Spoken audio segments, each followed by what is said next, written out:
araw sa ating lahat. Ako si Binibining Jitrell Williamore, isa sa mga miyembro ng Panghuling Pangkat. At ngayon ay ating tatalakayin ang mga bahagi ng pahinang pangmukha ng pahayagan. Ngunit ano nga ba ang pahinang pangmukha ng pahayagan? Ang pahinang pangmukha o front page ay ang unang pahinang makikita sa pahayagan. Dito makikita ang pinakamalagang impormasyon at balita at may iilan itong bahagi. Una ay ang pamagat ng pahayagan. Ang pamagat ng pahayagan ay ang pangalan ng pahayagan. Makikita ito sa pinakataas na bahagi at nagsisilbing pagkakakilanlan ng pahayagan. Ang Bohol Balita Daily News ay isang halimbawa ng pamagat ng pahayagan. Pangalawa ay ang tenga. Ang tenga ay ang maliit na bahagi na makikita sa magkabilang gilid ng pangalan ng pahayagan. Karaniwan itong naglalaman ng mahalagang anunsyo, promosyon o iba pang mga impormasyon. Itong maitim na nasa ibabaw ng pangalan ng pahayagan ay isang halimbawa ng tenga. Pangatlo ay ang bandera. Ang bandera ay ang pangunahing ulo o headline ng pinakamalagang balita sa araw na iyon. Ito ang unang napapansin ng mambabasa dahil malaki at kapansin-pansin ang pagkasulat nito. Halimbawa ay ito: Puya, gisod, garbage, sa garbage bag, gilabay, patay. Ito ay halimbawa ng bandera. Malaki ang pagkasulat nito at madaling mapansin ng mambabasa. Magandang araw po sa inyong lahat. Ngayon ay aking ipapakita at ipapaliwanag ang dalawang bahagi ng pahayagan na aking natukoy mula sa larawan. Una ay ang ulo ng karaniwang balita. Ano nga ba ang ulo ng karaniwang balita? Ang ulo ng karaniwang balita ay makikita sa gitnang bahagi ng pahayagan na may pinakamalaki at nakabold na letra tulad ng BBM tackles sea clash with China ambassador. Ito ay ang pamagat ng balita na nagbibigay ng pangunahing ideya o paksa ng artikulo. Pangalawa, tudling o kolumna. Ang tudling o kolumna ay makikita sa mga patayong bahagi ng pahina kung saan nakaayos ang iba't ibang balita, tulad ng nasa kaliwa at kanang bahagi nito. Halimbawa nito ay ang US-Australia hit China aggression. Ito din, Beijing summons Philippine envoy. Ito ay tumutulong sa maayos na pagkakahati-hati ng impormasyon upang maging malinaw at madaling basahin ang pahayagan. Ako ay inatasang tukuyin kung saang bahagi ng pahinang pamukha ang lupi at may ulat. Ang uunahin ko ay ang lupi. Ang lupi ay ang tiklop o guhit na nabubuo kapag ang papel ay itinupi. Ito ay hindi bahagi ng balita o teksto, kundi bahagi ng pisikal na anyo ng pahayagan. Karaniwan itong makikita sa gitna ng pahayagan kung saan ito nakatiklop sa pagitan ng kaliwa at kanang pahina na nagkikita ang bilang isang tuwid na guhit o tiklop. Makikita dito ang lupi. Sunod naman ay ang may ulat. Ang may ulat ay tumutukoy sa bahagi ng pahayagan na naglalaman ng balita o ulat. Ang mga artikulong isinulat ng mamahayag. Makikita dito ang may ulat. Magandang araw sa ating lahat. Ako si Binibining Giselle Q. Sugabo at ako ay inatasang tukuyin kung saang bahagi ng pahayagan makikita ang larawan at kwadro. Pero bago ang lahat iyan, bigyan muna natin sila ng kahulugan. Larawan. Ito ay imahe o litrato kaugnay ng balita upang higit itong maunawaan.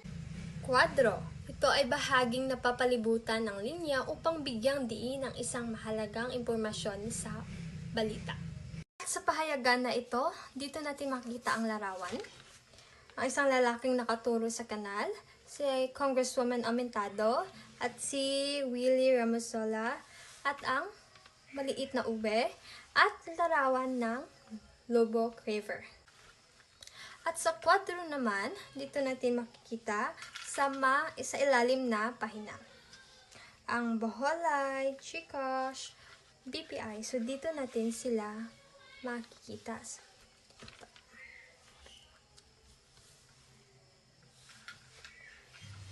Ang kasunod naman ay ang paliwanag ng larawan. Dito mo makikita ang paliwanag ng larawan. Ito ay ang naglalahad at nagpapaliwanag kung ano ang nasa larawan, ang gamit nito at ang kahalagahan ng bawat bahagi. At ang kasunod naman ay ang pamagat ng paliwanag ng larawan.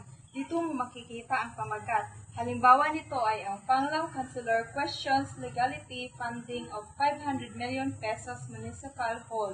Ito ang nagsisibing pamagat upang madaling matukoy kung ano ang nasa larawan. Ako ay natasan upang tukuyin kung saang bahagi ng pahayagan makikita ang credit line at ang debt. Pero bago natin yan tukuyin, alamin muna natin kung ano ang ibig sabihin ng credit line at ang debt. Unahin natin ang credit line. Ang credit line, ito ay bahaging nagbibigay ng pakilala sa kumuha ng larawan o pinagmulanan ng larawan at iba pang materyales. Ito ay makikita sa bahagi ng larawan dito. Ito ay ang credit line. Pangalawa naman ay ang deck. Ang deck ay maikling dagdag na paliwanag na nasa ilalim ng ulo ng balita upang magbigay ng higit pang impormasyon tungkol sa balita.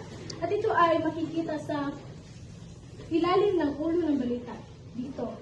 Ito ay ang tinatawag nating deck. At yun lamang po, maraming salamat. Ang kicker naman ay isang maikling parirala o pamagat kung saan ito ay makikita o inilalagay sa itaas ng headline. So, ang layunin ng kicker ay pukawin ng mga mambabasa tungkol sa paunang balita. Makikita naman natin dito na ang Bohol remains among PH top HIV hotspot ay isang headline. Sa nakikita ko, sa pahayagan na ito, wala siyang malinaw na kicker. Ibig sabihin ng kicker ulitin ko, ito ay isang maikling parirala o pamagat na nasa itaas ng headline. So ang pahayagan nito ay wala siyang malinaw na kicker. Pero mayroon namang mga teksto, maliliit na teksto na nakikita ko na pwedeng mapagkamalang isang kicker. Mababasa natin ang a walk to ends aid ay pwedeng maging kicker, ngunit wala siya sa itaas ng headline. Kaya hindi ko pa rin masasabi na ito ay malinaw na kicker sapagkat ang kicker ay nararapat na nasa itaas ng headline. Halimbawa na lamang ng headline ay, kung ito ang pagbabasihan natin ay maaaring HIV updates or health or kahit na ano pang maliliit na parirala na pwedeng patungkol sa kalusugan. Ang dateline naman ay ito ay nagsasaad ng petsa o lugar kung saan nangyari o inilimbag o maaaring isinulat ang balita. Makikita naman natin dito na Sunday to Saturday, May 31 to June 6, 2026, ito ay halimbawa ng isang dateline. Ang dateline ay karaniwan nating makikita o kadalasan nating makikita sa itaas o paunang balita bago ang mga salita.